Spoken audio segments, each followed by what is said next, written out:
إن الحمد لله نحمده ونستعينه ونستغفره ونعوذ بالله من شرور أنفسنا ومن سيئات أعمالنا من يهده الله فلا مضل له ومن يضلله فلا هادي له أشهد أن لا إله إلا الله وأشهد أن محمدًا عبده ورسوله أما بعد فإن خير الحديث كتاب الله وخير الهدي هدي محمد صلى الله عليه وسلم اللهم صل على محمد وعلى آل محمد كما صليت على إبراهيم وعلى آل إبراهيم إنك حميد مجيد اللهم بارك على محمد وعلى آل محمد كما باركت على إبراهيم وعلى آل إبراهيم إنك حميد مجيد. انتہائی قابل قدر، قابل عزت نوجوان ساتھیوں، بزرگوں، السلام علیکم ورحمۃ اللہ وبرکاتہ۔ ہر مسلمان کی یہ خواہش ہے کہ وہ اللہ کی جنت کا مہمان بنے۔ اللہ تعالیٰ جن سے راضی ہوگا انہیں انعام کے طور پر جنت عطا فرمائے گا۔ جس جنت کو حاصل کرنے کے لیے ایک مومن دن رات اللہ تعالیٰ کی عبادت کر رہا ہے، خواہشات نفس کا گلا دبا کر احکامات الہی پر عمل اور منع کردہ چیزوں سے اجتناب کر رہا ہے،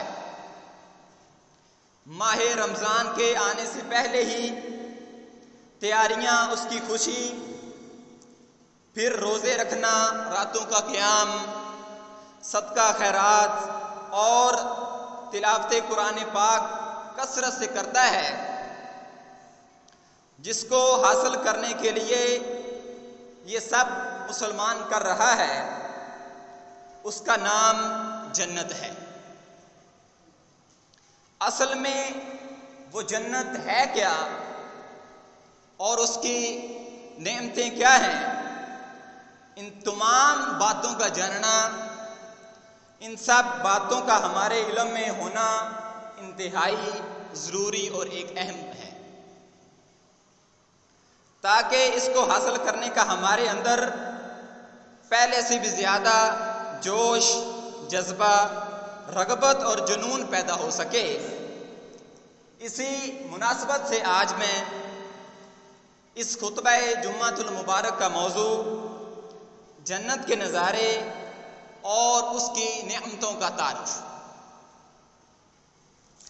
سب سے پہلے جو بات بہت ضروری ہے، جو ہر وقت ہمارے ذہنوں میں اور دل کی تختیوں پر لکھی ہونی چاہیے، وہ کیا ہے کہ ایک انسان کی زندگی کے اختتام پر جیسے جنت برحق ہے، جہنم بھی برحق ہے۔ ان دونوں میں سے ایک ٹھکانہ انسان کا ضرور ہوگا، یا تو وہ ہمیشہ کی جنتوں میں یا پھر ہمیشہ کی آگ میں۔ یہ زندگی ملی ہے، اس زندگی کے مقصد کو کبھی نہ بھولیے، اس زندگی کے مقاصد کو کبھی نہ بھولیے۔ یہ زندگی آخرت کمانے کے لیے ملی ہے، ضروریات زندگی ضرور پوری کیجیے، لیکن مقصد حیات کو نہ فراموش کیجیے، مقصد حیات کو نہ بھولیے۔ اور وہ مقصد حیات کیا ہے کہ ہم جہنم کی آگ سے بچ کر اللہ تعالیٰ کی جنت میں ہو جائیں، اللہ تعالیٰ کی جنت میں داخل ہو جائیں اللہ تعالیٰ کا مہمان بنیں۔ سو ہماری گفتگو جنت کی نعمتیں اور اس کے نظارے کے بارے میں ہو رہی ہے۔ ترمذی کی روایت ہے، جنت کی ایک نعمت، جنت کی نعمتوں میں سے اگر ایک نعمت اس دنیا میں ناخن برابر بھی ظاہر ہو جائے تو سورج کی روشنی جو آج پوری دنیا کو روشنی دے رہی ہے،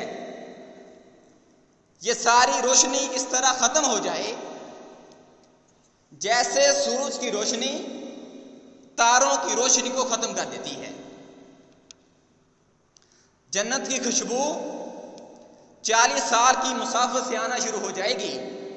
سیدنا عبداللہ بن عمر رضی اللہ تعالی عنہ سے روایت ہے کہ نبی پاک صلی اللہ علیہ وآلہ وسلم فرماتے ہیں، من قتل معاہدا لم یرہ رائحۃ الجنہ وان ریحها توجد من مسیرۃ 40 عاما۔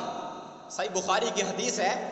سیدنا عبداللہ بن عمر رضی اللہ تعالی عنہ فرماتے ہیں کہ جس نے کسی ناحق کو قتل کیا وہ جنت کی خوشبو سے محروم ہو جائے گا۔ حالانکہ جنت کی خوشبو 40 سال کی مسافت سے آتی ہے۔ جنت کی وسعت کتنی ہے، لمبائی چوڑائی کتنی ہے؟ جنت کی وسعت کم سے کم یہ زمین اور آسمان کے برابر ہے۔ اللہ تعالیٰ کا ارشاد ہے، وَسَارِعُوا إِلَىٰ مَغْفِرَةٍ مِّن رَّبِّكُمْ وَجَنَّةٍ عَرْضُهَا السَّمَاوَاتُ وَالْأَرْضُ، دوڑو اپنے رب کی مغفرت کی طرف اور اس جنت کی طرف جس کی چوڑائی آسمانوں اور زمین کی وسعت جیسی ہے۔ اور جنت میں ایک درخت کا سایہ کتنا ہوگا؟ سیدنا ابو ہریرہ رضی اللہ تعالی عنہ سے روایت ہے کہ نبی پاک فرماتے ہیں، ان فی الجنت لشجرۃ یسیر الراکب فی ظلها 100 عام لا یقطعها۔ صحیح بخاری کی حدیث ہے کہ نبی پاک صلی اللہ علیہ وآلہ وسلم فرماتے ہیں، جنت میں ایک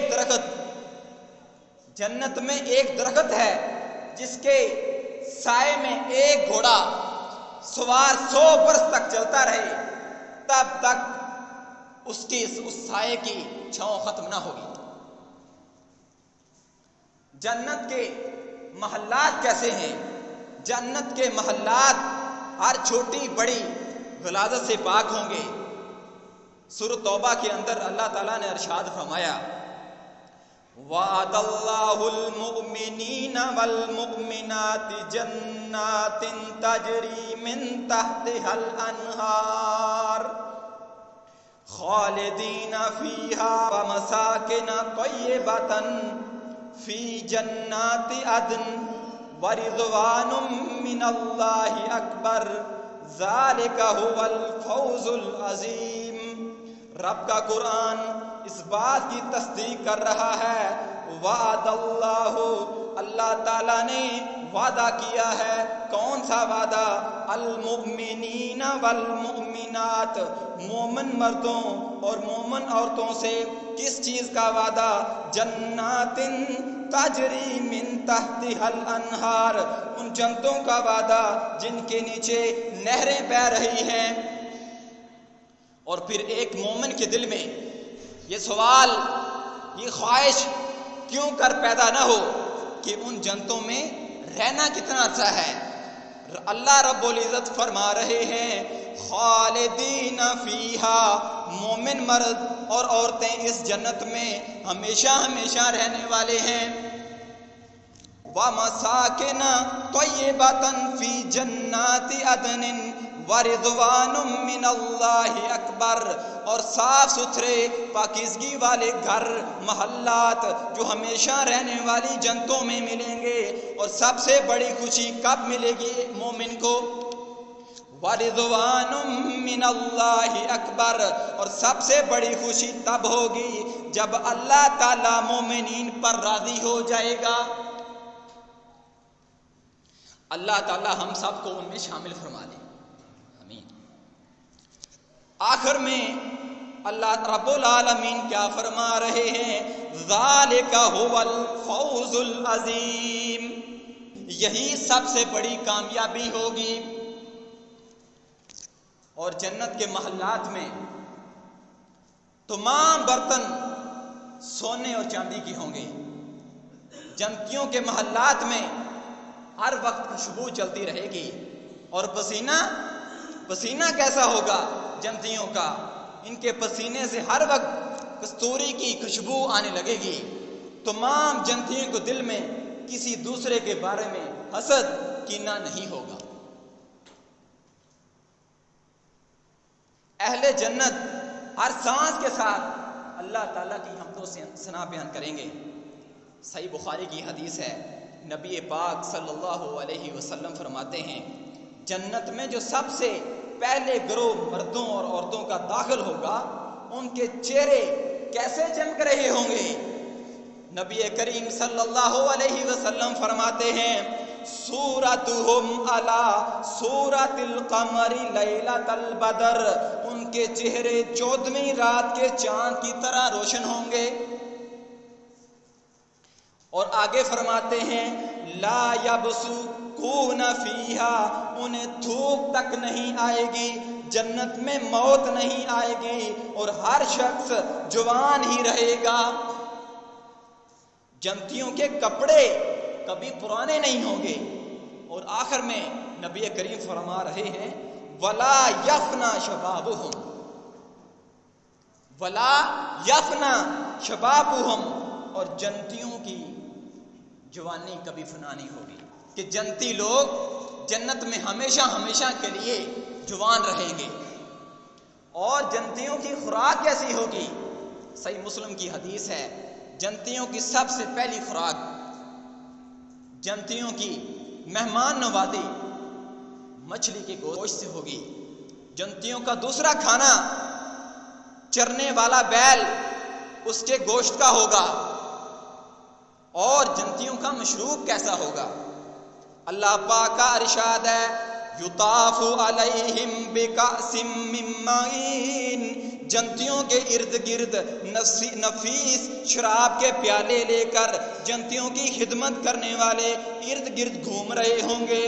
بیضاء لذۃ للشاربین، وہ مشروب جو سفید رنگ کے ہوں گے، اور ان خدام جو اللہ تعالیٰ نے ان جنتیوں پر حاضر کیے ہوں گے وہ ارد گرد گھوم رہے ہوں گے۔ اور آگے اللہ تعالیٰ کیا فرما رہے ہیں لا فیہا غول ولا ہم عنہا ینزفون، نہ اس شراب کے پینے سے کوئی سر درد ہو اور نہ ہی اس سے عقل ضائع ہو۔ اور اس دنیا میں جو اللہ تعالیٰ کی نافرمانی کرتا ہے، یہ بات قابل غور ہے، غور طلب بات ہے، کہ اس دنیا کے اندر جو اللہ تعالیٰ کے احکامات پر نہیں چل رہا، شرابیں پی رہا ہے، جنت میں اس کو یہ شراب حاصل نہیں ہوگی۔ اور آگے اللہ تعالیٰ کیا فرما رہے ہیں وَعِندَهُمْ قَاصِرَاتُ الطَّرْفِ عِينٌ، وَعِندَهُمْ قاصرات الطرف عین، اور ان کے پاس نیچی نظروں والی بڑی بڑی آنکھوں والی حوریں ہوں گی۔ جنت میں من پسند پرندوں کا گوشت ہوگا، جو مومن عورتیں مومن مرد چاہیں گے اپنی پسند کا گوشت کھائیں گے، بھلے وہ پرندوں کا ہو بھلے وہ جانوروں کا ہو۔ اللہ رب العزت کا ارشاد ہے یطوف علیہم ولدان مخلدون، ان کے پاس ایسے نوجوان لڑکے خدمت گزار جو ہمیشہ جنتیوں کے پاس ارد گرد پھریں گے، بِأَكْوَابٍ وَأَبَارِيقَ وَكَأْسٍ مِّن مَّعِينٍ، آب خورے گلاس اور جگ لے کر ایسا جام لیے جو بہتی ہوئی شراب سے پر ہوں گے۔ آگے اللہ تعالیٰ کیا فرما رہے ہیں لا يصدعون عنها ولا ينزفون، جس سے نہ تو سر میں درد ہوگا اور نہ ہی عقل میں کوئی فطور آئے گا۔ وَفَاكِهَةٍ مِّمَّا يَتَخَيَّرُونَ، اور ایسے ایسے میوے وہ نوجوان جو ارد گرد خدمت کے لیے ہوں گے، لے کر پھر رہے ہوں گے، جو جنتیوں کو پسند ہوں گے۔ اور آخر میں اللہ تعالیٰ فرما رہے ہیں وَلَحْمِ طَيْرٍ مِّمَّا يَشْتَهُونَ، اور پرندوں کا گوشت ایسا ایسا ملے گا جس قسم کا جنتیوں کا جی چاہے گا۔ اہل جنت کے ہاں صبح شام دعوتیں ہوں گی، اور ہمارے معاشرے میں کوئی بڑا سردار، بڑا وڈیرا، چودھری اگر پورے گاؤں کی گوٹھ کی دعوت کرتا ہے تو ایک عام بندہ بہت خوش ہوتا ہے، اور جنت میں اللہ تعالیٰ خود جنتیوں کی دعوت کریں گے۔ سبحان اللہ، جنت میں اللہ تعالیٰ جنتیوں کی خود دعوت کریں گے۔ رب کا قرآن کہہ رہا ہے وَلَهُمْ رِزْقُهُمْ فِيهَا بُكْرَةً وَعَشِيًّا، اور جنتیوں کے لیے جنت میں صبح شام رزق تیار ہوگا۔ اہل جنت کا کھانا ان کے پسینے سے ہضم ہو جائے گا، اور جنت کے پھل کیا ہوں گے اور کتنی مقدار میں ہوں گے۔ جنت کے پھلوں کا ذخیرہ بخاری میں آتا ہے کہ جنت کے پھلوں کا ذخیرہ کبھی ختم نہیں ہوگا۔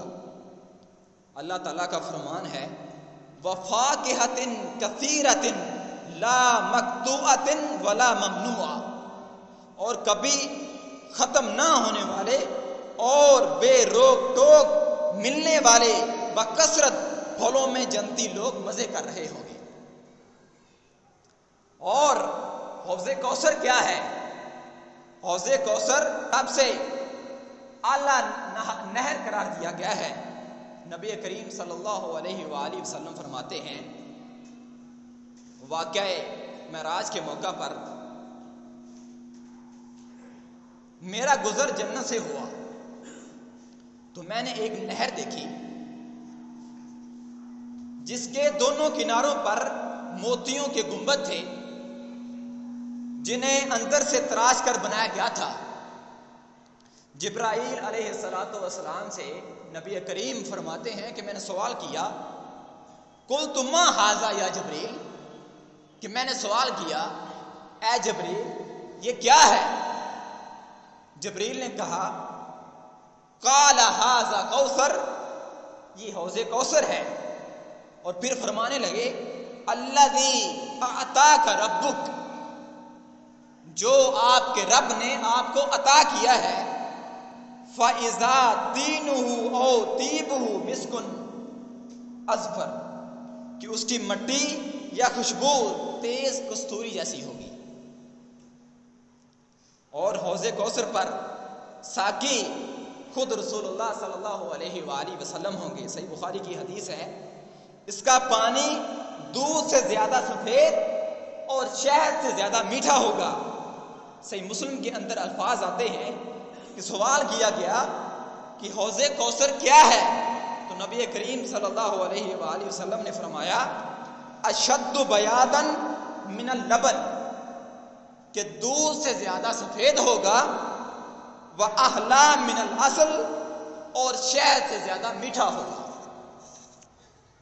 اور حوض کوثر پر سونے اور چاندی کے برتنوں کی تعداد کتنی ہوگی؟ جن برتنوں سے مومن مرد اور مومن عورتیں نبی کریم صلی اللہ علیہ وآلہ وسلم کے ہاتھوں مبارک سے حوض کوثر کا پانی پی رہے ہوں گے۔